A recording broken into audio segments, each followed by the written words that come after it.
সুপ্রিয় দর্শক, আশা করি আপনারা সবাই ভালো আছেন।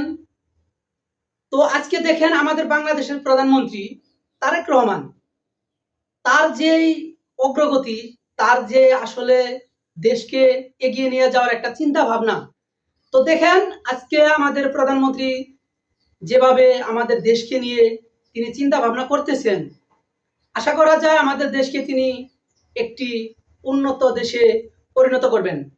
তো মূল আলোচনায় আসি, কিভাবে পরিণত করবেন উন্নত রাষ্ট্রে।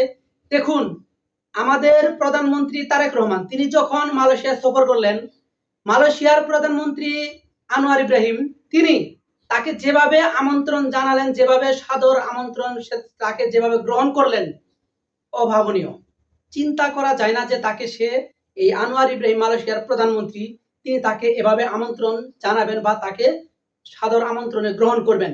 কিভাবে গ্রহণ করলো দেখেন, আমাদের বাংলাদেশি যেই শিল্পী হাবিব, তার যেই গানটা ভাইরাল ছিল, আমার বন্ধু মহাজাদু জানে, এই গান বাজিয়ে তাকে কিন্তু সাদরে গ্রহণ করে নেয়।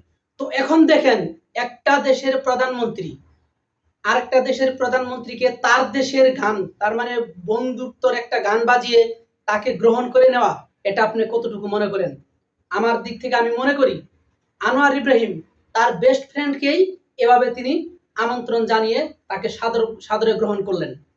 তো দেখেন, যদি একটা ভালো বন্ধুত্ব না থাকে, তাকে কিন্তু তার দেশের গান গাইয়ে, বন্ধুত্বর একটা ফ্রেন্ডশিপের একটা গান গাইয়ে তাকে গ্রহণ করে নিলেন।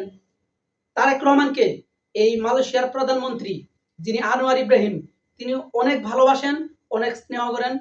তিনি মালয়েশিয়ার প্রধানমন্ত্রী থাকার আগে থেকেই এই তারেক রহমানের সাথে তার সাথে ভালো একটা সম্পর্ক ছিল। আপনারা জানেন মালয়েশিয়ায় কিন্তু এই তারেক রহমানের কিন্তু বিভিন্ন বিজনেস রয়েছে। তো সেভাবে কিন্তু তার সাথে পরিচয় বা তার সাথে বন্ধুত্ব রয়েছে। তো আমরা সবাই চেষ্টা করব এই সরকারকে সহযোগিতা করার জন্য, যাতে করে আমাদের দেশকে সামনে যাতে এগিয়ে নিয়ে যেতে পারে, এইভাবে আমরা তাকে সহযোগিতা করব।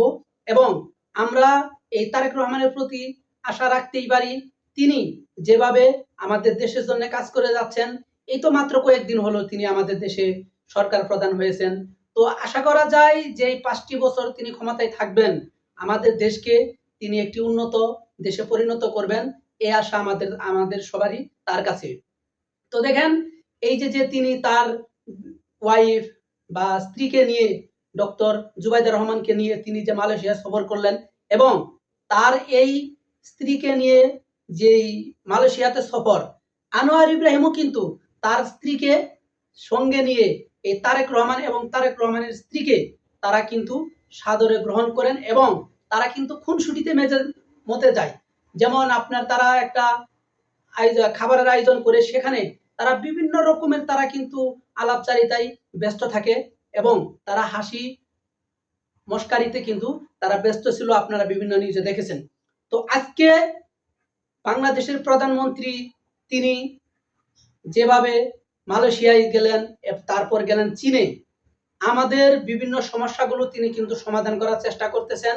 এবং চীনের সাথে যদি ভালো সম্পর্ক হয়, তো আমরা জানি চীন অনেক শক্তিশালী দেশ, তাদের সাথে সুসম্পর্ক রেখে যদি আমরা সামরিক খাতে উন্নতি করতে পারি, তাহলে কিন্তু আমাদের দেশের জন্য ভালো হবে।